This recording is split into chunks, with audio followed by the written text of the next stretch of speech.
Hi, I'm Greg Ulan with Reynolds & Reynolds, and this is Connected. Today, I'm joined by Dusty Weis. Dusty's the president of Podcamp Media and the host of the award-winning Lead Balloon podcast, one that I really like. So if you haven't checked it out, I'd recommend you do. I wanted Dusty to come on today because he's got a really great background in media and public relations. He's served as the public relations supervisor for the city of Milwaukee, also the strategic communications manager for the Association of Equipment Manufacturers. So a lot of great background, also a lot of colleagues with a lot of great stories that maybe we can get into at some point, Dusty. But glad you could join me. I think now is a really timely point in our industry to talk about PR and media and public perception and media relations. Well, thank you so much for the invite, Greg. I'm excited to be here with you on Connected. Yeah, for sure. So, Dusty, one of the things that I kind of admire about you is your ability to tell a story. You do a great job with that through the podcasts that I listen to. I am a fan of your Lead Balloon podcast. So, you tell a great story, but there's certain times when, we have to be very direct and to the point, when we're notifying customers of something that may have happened, in our industry, obviously, and we've talked about this a little bit.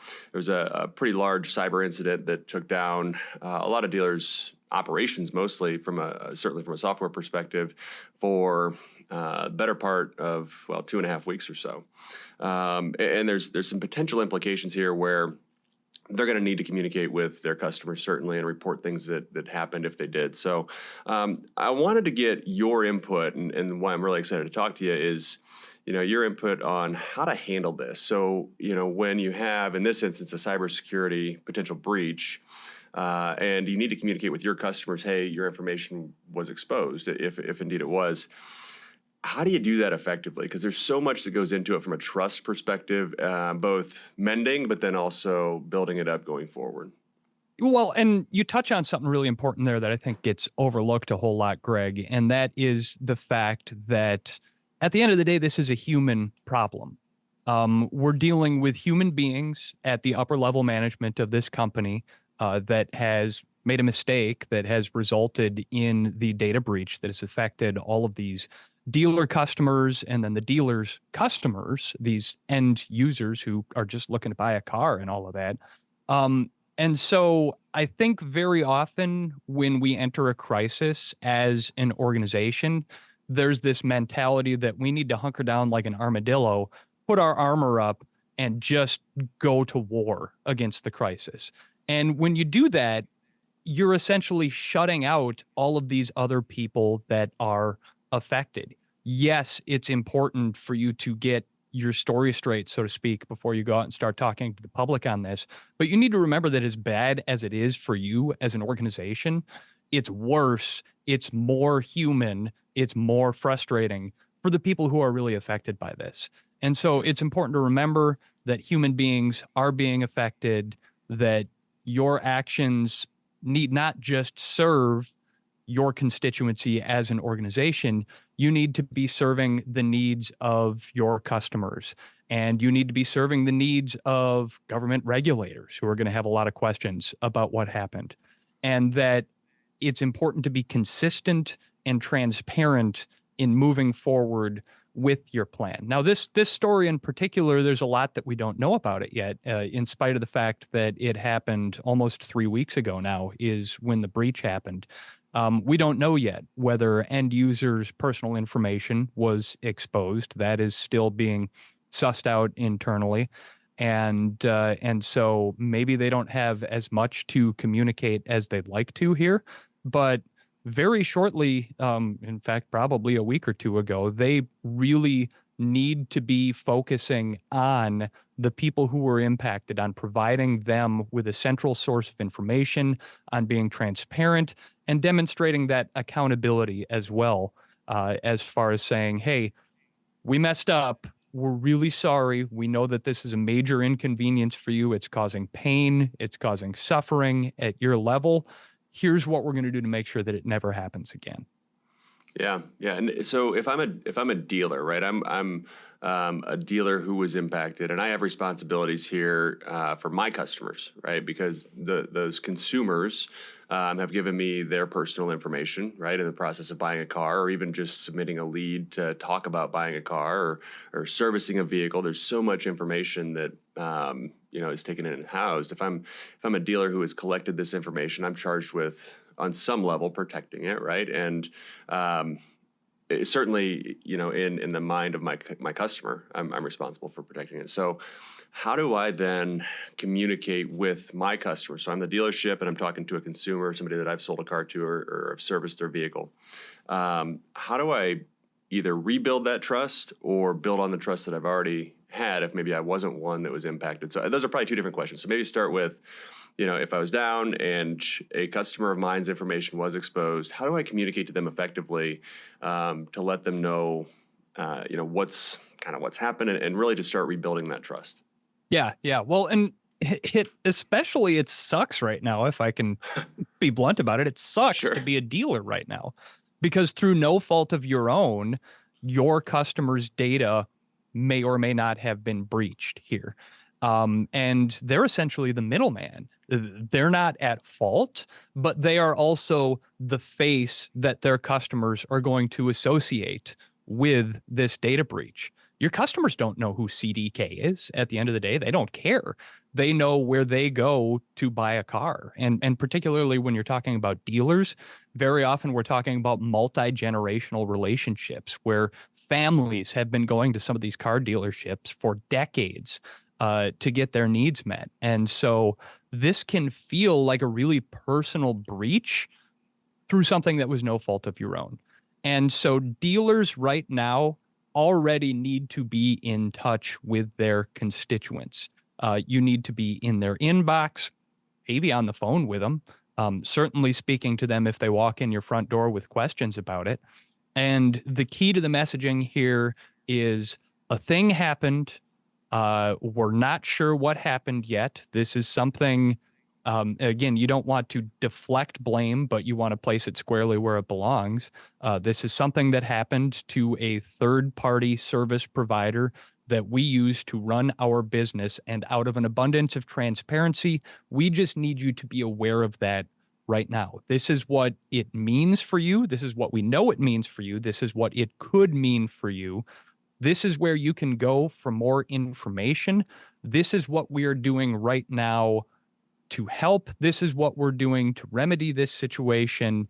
And this is how we're going to prevent it from ever happening again. But above all, we want you to know that we're going to make this right, one way or another. And then, of course, the important part on that is there has to be a follow-up to ensure that this is made right. Now, a lot of that responsibility is probably going to fall on the third-party service provider here, going out, particularly if it turns out that personal info was compromised.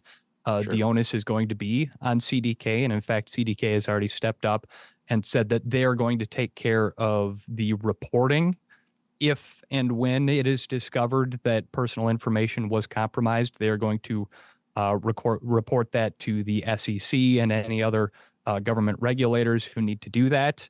But as the dealer, you need to make sure that you are drawing a clear line from where your customer is sitting to how they are going to be made whole in the event that that something happened, something was breached. Yeah, that makes complete sense. So you mentioned a few different communication channels, though. You mentioned email, right, and inbox. You mentioned maybe a phone call, certainly when they come into the store. Those are a lot of different touch points, especially when you get into coming into the store. You can control a little bit more, certainly the email, right, the phone call to some extent.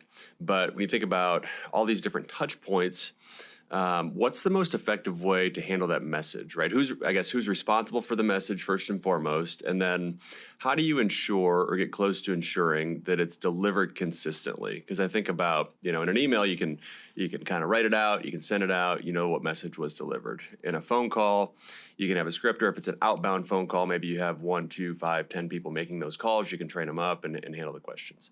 But when you get inbound phone calls or you start to have people walking in the door, there's a lot of people that can interact with a customer. So what are some effective ways to help ensure that the message that you're delivering stays consistent? Well, and that's a really important question too, because at the end of the day, good crisis communications is one of those things that hopefully you're preparing for. Hopefully you're schooled on it ahead of time. Hopefully you have a team of people who are expert in this. But the rules for good crisis communications are the same, whether you're a global multinational worth tens of billions of dollars, or whether you're a little car dealership in Nebraska. And unfortunately, a little car dealership isn't always going to have the same team to be able to leverage in a situation like this. But the first step is to just sit down, bring together representatives of all of the stakeholders, your employees, your customers, your suppliers, your management, government and regulators, everybody that has a touch point, get them all in the same place at the same time. And at this point, yes, this is something for which they should clear their calendars. And then you need to compile everything that you know and can release publicly into one central repository. So whether that is probably something that's on your web page, whether that is an internal document, you need to have one source of information from which all information flows outbound. That way, whether it's somebody who's picking up the phone, whether it's your marketing intern who's handling the social media and sending out the e-blasts, they all know to go to that one central repository for information for any updates and to make sure that your message is consistent and it is transparent. And so there needs to be that sort of huddle. There needs to be that centralization of the process. But it's also important to expedite this as much as possible. Again, if there's this notion that you're going into lockdown, that you're going to the city walls, people are going to start getting really upset really quickly about the fact that you're not being transparent. And so in addition to having this central repository from which information flows outward, you also need to dedicate yourself to updating that repository as soon as new information becomes available. And when you do an update, you also need to inform your audience about when to expect the next update. So here's what we know now, and we are expecting to hear more about this in 2 days' time. Please stick with us until then. Finally, and this I think gets lost so often, don't fill your news release, your repository, whatever it is, don't use a lot of jargon. Don't try to tap dance around what happened. Own the mistake, genuinely commit to making it right, and be human about it. Yes, we know that this is a major inconvenience for you. You might be scared. You might be uncertain about your future. And don't be afraid to be human in your response and say, look, we're uncertain too. We haven't been able to, in the case of what's happening right now, we haven't been able to pay our employees properly in a lot of cases. We're all figuring this out together. Just know that we've got your backs and we hope that you have ours. It's okay to be human. It's okay to make mistakes as long as you commit to making it right.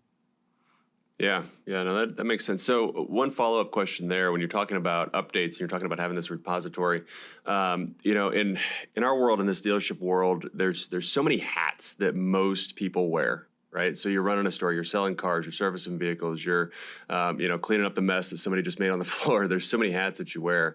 There's a lot that goes on in this business, and oftentimes, your job may be fill in the blank. It could be sales manager, but that can carry so many different roles and responsibilities. And when we think about this, and you're talking about how important it is and how much gravity it needs to have, and people should clear their calendars to make time for talking about this kind of stuff. Does this need kind of this communication plan? Does this need an owner who this is their job for the next 2 weeks, or can this be like, okay, John, like, you have to handle this. Obviously you have other things to do too, but you have to handle this. I think there's probably two different approaches, and I'm curious because it is difficult to say you have no other responsibilities until this is over, because there could be some lulls and some downtime, right? So I don't know. What are your thoughts on that? Does this have to be somebody's sole responsibility, or is this okay, John owns it, or Jamie owns it, or whoever owns it, and it is their primary responsibility, but they still also have to go on with their normal duties? I think it is worth absolutely, if you don't have someone who is already designated as your primary spokesperson for the dealer, whether that is your sales manager, whether that is the dealer owner, if you don't have someone coming into a crisis who is that person, you need to designate somebody, and that is their sole job going forward. Now, from the ounce of prevention equals a pound of cure category, I would argue that the time to talk about this is not when a crisis is happening. The time to talk about this is in that wonderful lull right before Christmas, when everybody's kind of hanging out and doesn't have a whole lot going on. If you don't have a crisis communication plan in place, you are inviting problems, because it is not a matter of if, it is now a matter of when you are going to need to put it into implementation. They say that these sorts of cybersecurity threats are only going to become more common in the decade that is ahead of us now, particularly as artificial intelligence tools have come online that can be leveraged to initiate data breaches or construct really effective social engineering campaigns to get people to give up the keys to the IT system. And so, again, I would argue that it's important to have a plan in place so that when something happens and you need to kick the crisis communication plan into gear, the person who is going to clear their calendar and handle that full time until it is resolved knows what to do, and probably even has a modicum of training in that scenario. That's not something for which small dealers are necessarily equipped. And so it might involve a little bit of outlay in terms of bringing in a consultant or an agency to tell you how to get ready. But again, you will be glad to have done it when the day actually comes and you need to put it into place. Yeah, no, that makes a lot of sense. That makes a lot of sense. So let me ask you another little wrinkle in this whole thing, right? When we think about crafting a message and delivering it and being consistent, there is certainly in a security breach like this, legal implications, right? So when you think about that, and you also need to make sure that you're protecting your business and your employees and certainly your customers, but how important is it to have an attorney or someone in that field also be involved in this message? Yeah, well, and it's funny that you bring that up, because I cannot tell you how many times throughout the course of my career now that my best intentions have come into conflict with the best intentions of lawyers whose job is essentially to put up the city walls and to defend against all attackers.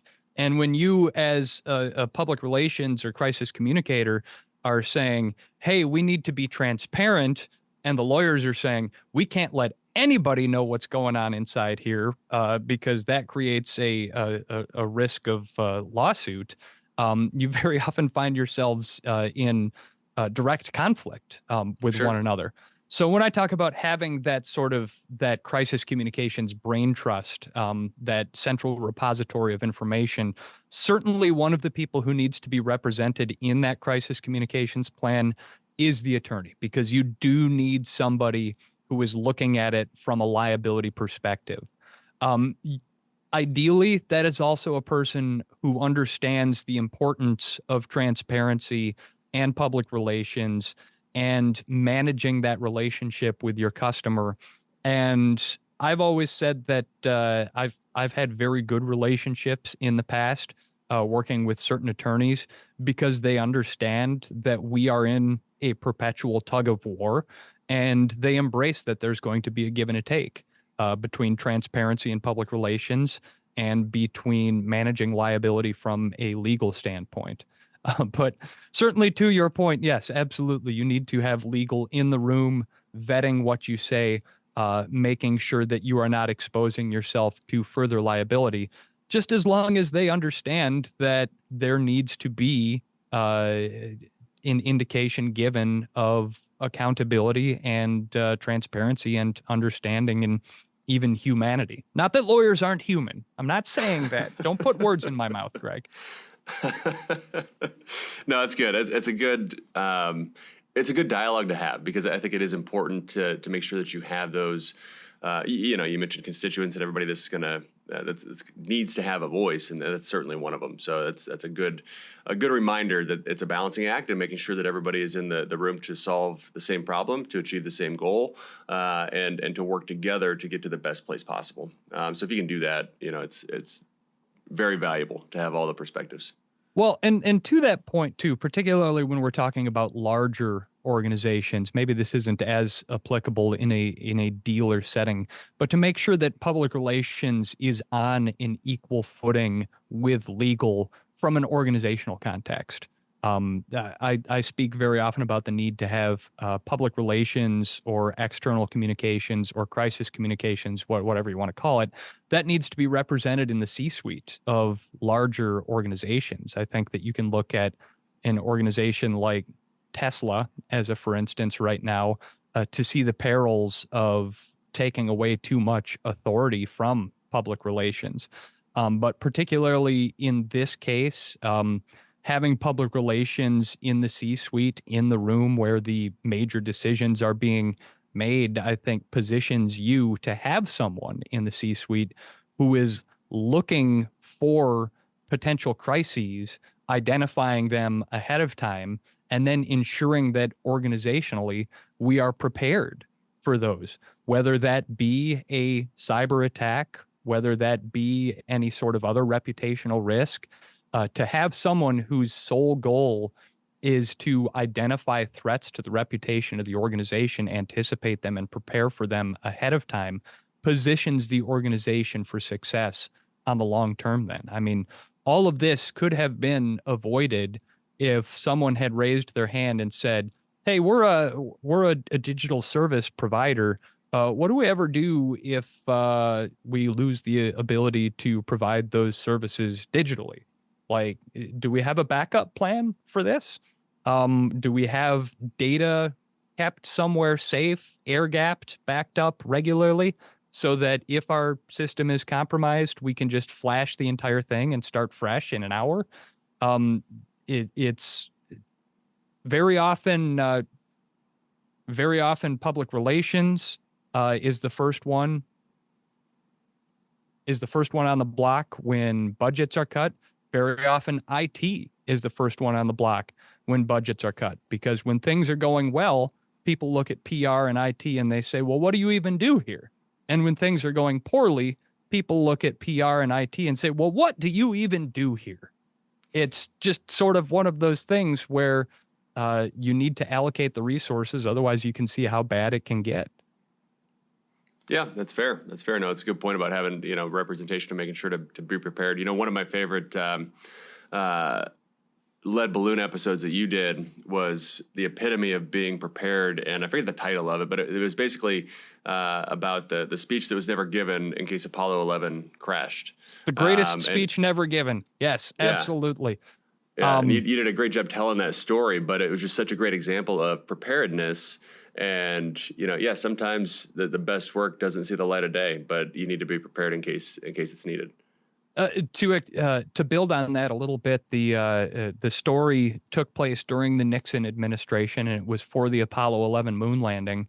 And I had the opportunity to speak with Dwight Chapin, who was one of President Nixon's inner circle of aides in the White House at the time, and worked side by side with Bill Safire, the writer of what's referred to as the greatest speech never given, so called because it was a speech that was written on the off chance that Neil Armstrong and Buzz Aldrin were not able to return from their historic moon landing.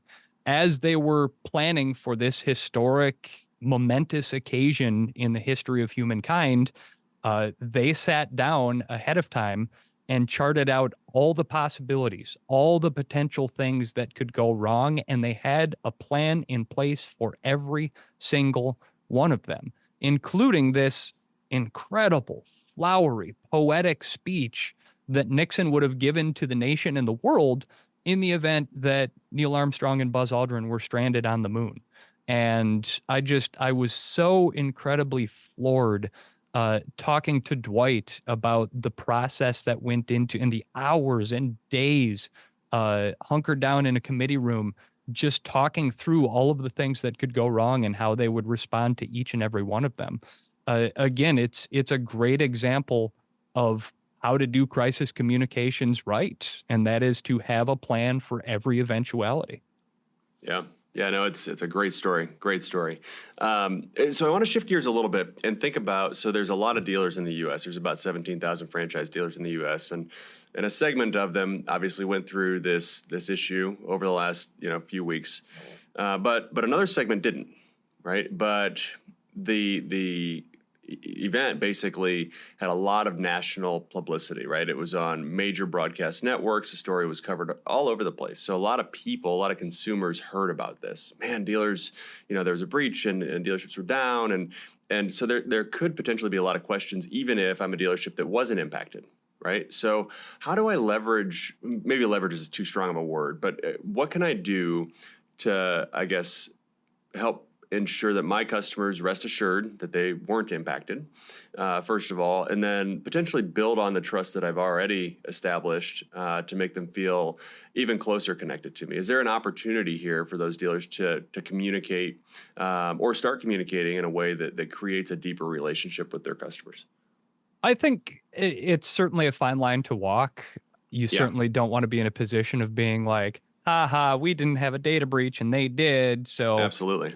But I do think that there's an opportunity.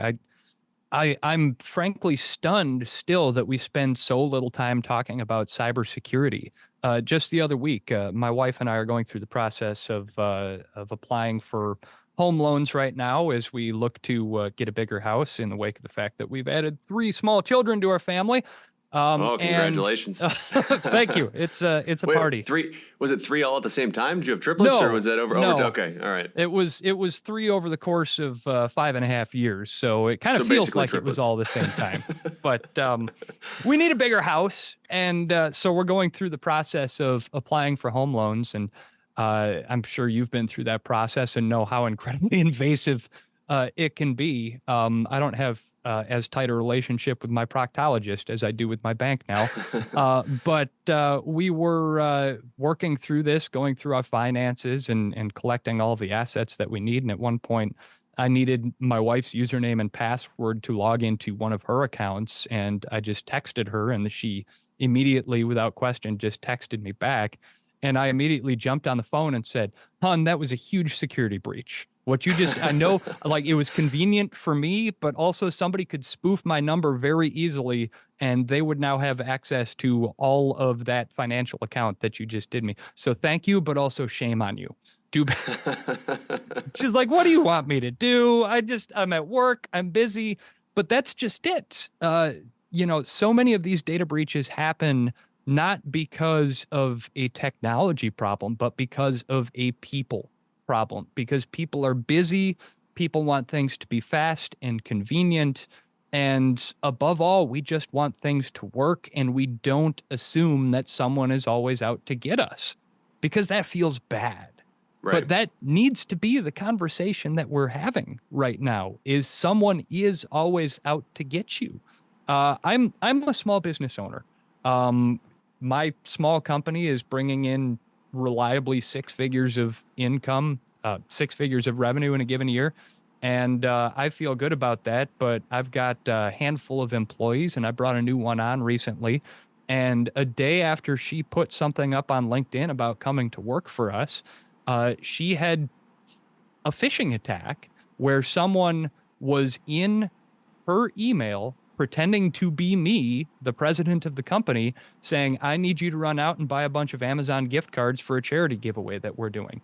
They knew her name, they knew her title, they know my name, they knew my title and phone number, and she is incredibly bright and didn't fall for it for a second, but it is wild how sophisticated these attacks already are, and they are already going to get more, more sophisticated. So as any kind of organization, including a small dealership right now, cybersecurity needs to be something about which you are constantly having a dialogue with your customers, with your employees, especially. But if you leverage it, if you hold it up as something that's just a part of your culture, I think that does create an opportunity for customers to look at that and say, yeah, that's something with which I want to be affiliated to. Yeah, yeah. So I want to broaden that a little bit. So thinking about communicating in cybersecurity and what you're doing, we talked earlier. You mentioned different mediums to communicate with customers and controlling that message. One of the ones that obviously I'm interested in. We're on a podcast right now. You are a podcaster and also help other companies do podcasts. So you're in this medium.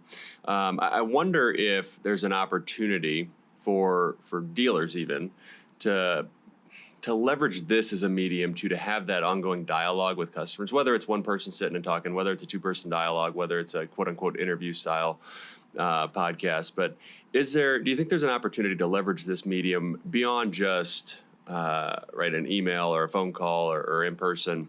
I don't know. I guess I don't know the answer to the question, so I'm curious from your perspective if you think there's an opportunity, because the audience isn't going to be massive, right? But I've found that if you can find your niche, right, and you just talk to that audience, you'll inherently grow people that are interested in what you're talking about. No, I don't know. Yeah, what your take on that is? I think that I would always rather listen to someone else's compelling story than read a press release or read another subscription email in my inbox. And so if you give me the opportunity to choose between reading something that you sent me in my email because I'm on your dealer list and it's kind of bland, it's kind of boilerplate, or listen to a story from someone who had their information stolen and went through that process and feels the same things that I feel, the same fears, the same uncertainties, I am always going to pick the compelling story there. I think it is one of the strongest things about this medium, this podcasting medium that we're on right now, is the fact that you have that opportunity to make an emotional connection and to be human instead of being some legalese boilerplate in an email. So yes, I think that people will always take that opportunity when they can.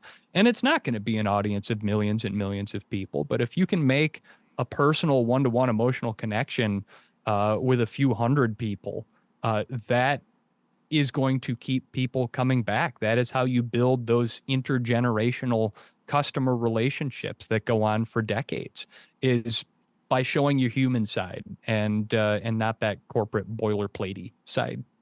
Yeah. So this may be really, or may feel really elementary for you, but what are kind of from your perspective, right? You have a lot of experience in this. What are the basic building blocks, the fundamental elements of telling a good story, right? How do you put that together? Because there's a difference between talking into a microphone or talking into a webcam and telling a story. Those are two different things. So from your perspective, what are those foundational elements that go into telling a good story that somebody's going to want to listen to?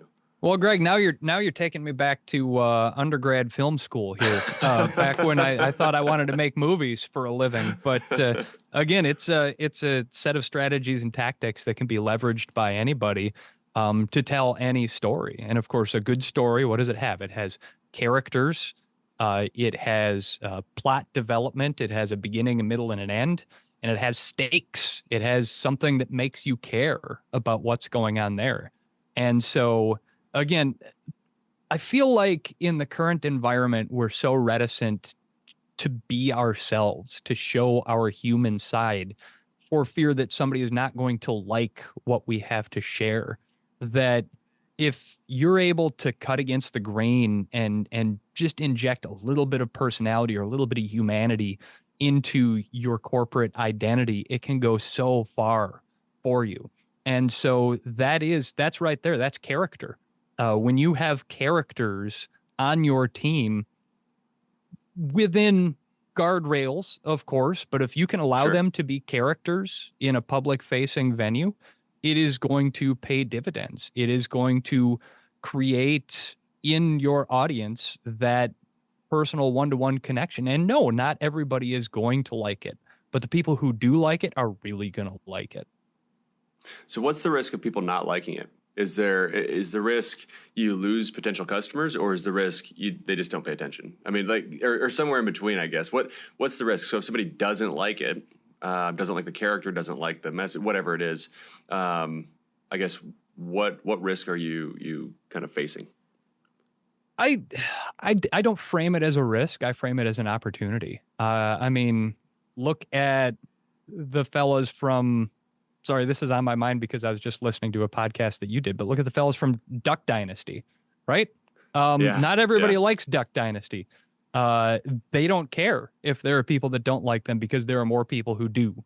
More people who stick with them because of that character that they let out, that they exude.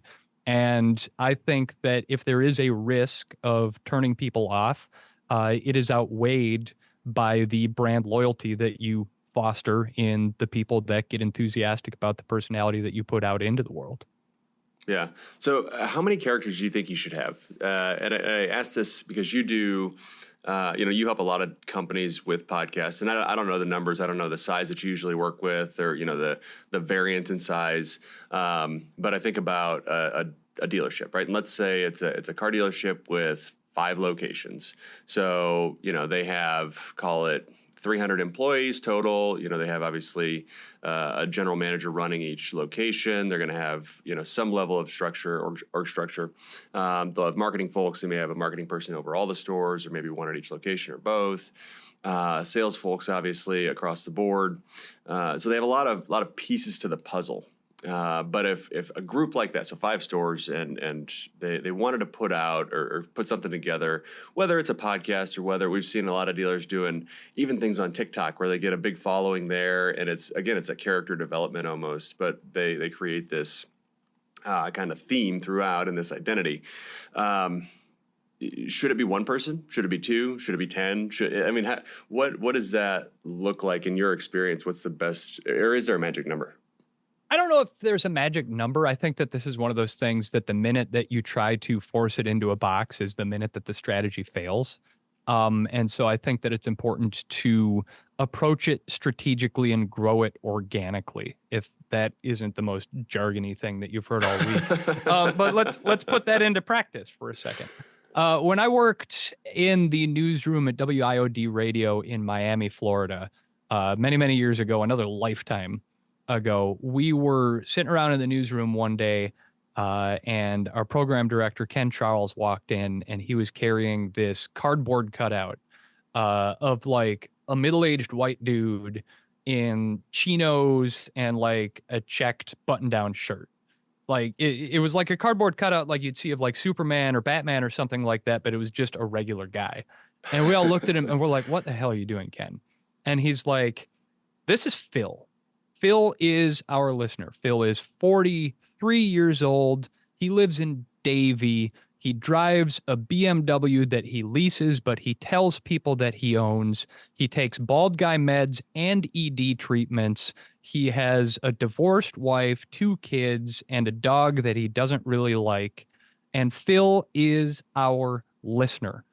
Everything that you put out on our air at our radio stations needs to answer in its first 5 seconds why Phil should care about this thing. And so it becomes an exercise in defining who your stakeholders, who your audience is, creating these archetypes of Phil wasn't really a real person, but somehow this crazy plan that Ken had actually worked. And we started talking about Phil like he was a real person with one another. Do you think Phil is more interested in the shooting that happened on the turnpike, or is he more worried that his property taxes are going up in Broward? These discussions started happening as if Phil was a real person. And so I think at a dealership, you probably have more than one archetype that you're trying to serve. You're probably trying to serve a Phil, but you're also probably trying to serve Phil's wife. You're also probably trying to serve Phil's dad. But I think it's important to define probably 4 or 5 character archetypes, depending on your dealership and who's in your customer base.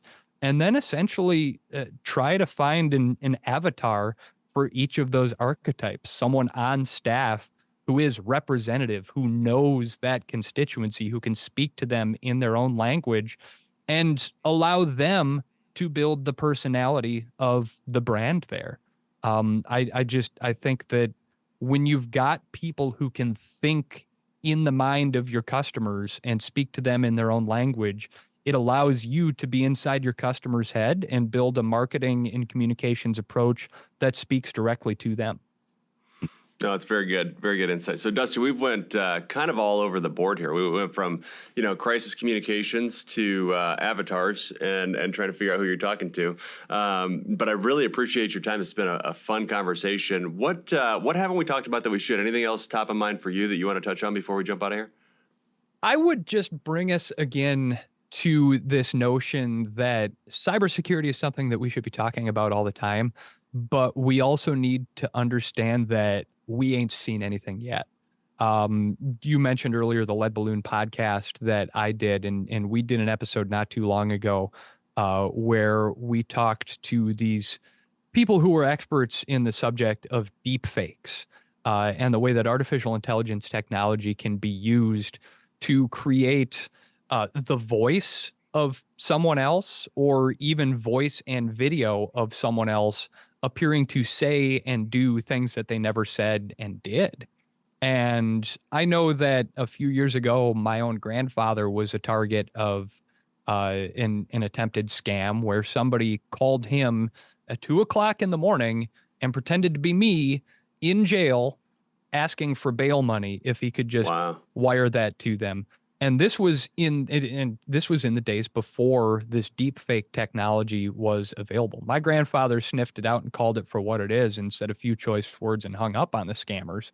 But if it had, there are hours and hours and hours of my voice that are out there on the internet right now that anybody could take and feed into an AI algorithm and build a reliable model of my voice that could then say whatever they wanted to someone on the phone.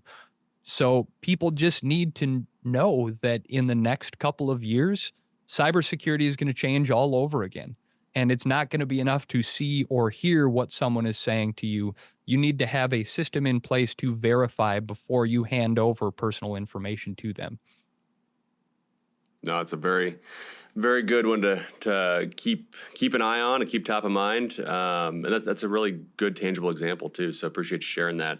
Well, Dusty Weis, I really appreciate you coming on. It's been a great conversation. Great to get to know you a little bit. I've been a listener for a while. I hope to see more episodes coming soon. Wish you nothing but the best with Podcamp Media, obviously. And I can't say thank you enough for your time and your insight. Thank you again so much for the invite, Greg. I appreciate it. And best to you guys at Reynolds & Reynolds, and keep up the great work on Connected, man. All right. Thanks so much. Hopefully we'll talk soon. Likewise. Thank you. Huge thank you to Dusty Weis, president of Podcamp Media, for joining me. I hope you enjoyed that conversation as much as I did. I think he brought a lot to the table as far as strategies for communication, but also then at the end, some interesting anecdotes about podcasting in general as a medium. So if you are interested in podcasting or want to go down that path, please reach out to Dusty. His company, Podcamp Media, is great. Also, go check out old episodes of Lead Balloon. I'm telling you, they're fantastic. Before we hop off, don't forget you can watch or listen to all episodes of Connected on YouTube, Apple, and Spotify podcasts. And make sure to hit subscribe so you're notified every other week when new episodes are released. Thanks so much, and we'll see you in 2 weeks.